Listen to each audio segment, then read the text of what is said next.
మనమడు ప్రవీణ్ కుమార్ పోతివ నాయనమ్మ పోతివ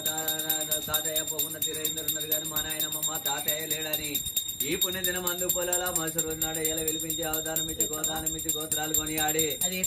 వారిల్లు పుణ్యాన వర్దిల్లి పాడించే వారిల్లు పండగ బలగాలు దేవ గుమ్మడి పండు తిరిగి పెట్టించి కాయతో కైలాసంతో వైకుంఠం సరిగాన సంతోషం అందించే ఆమె పేరు చెప్పరు వేసింది కదా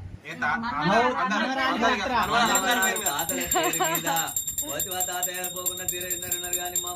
మా తాతయ్య లేదని పుణ్యదిన మంది వెలిపించానంగా వాడిచి దేవగుమ్మడి పండు పెట్టించి కాయతో కైలాసంతో వైకుంఠం బెమ్మడి వారి కుటుంబాలందరినీ మనుమరాలు సరిగాన సంతోషం సంబంధించే తాత తాత బొందయ్య తాత బొందయ్య మల్లమ్మ పేరు మీద మనవాడు ప్రవీణ్ కుమార్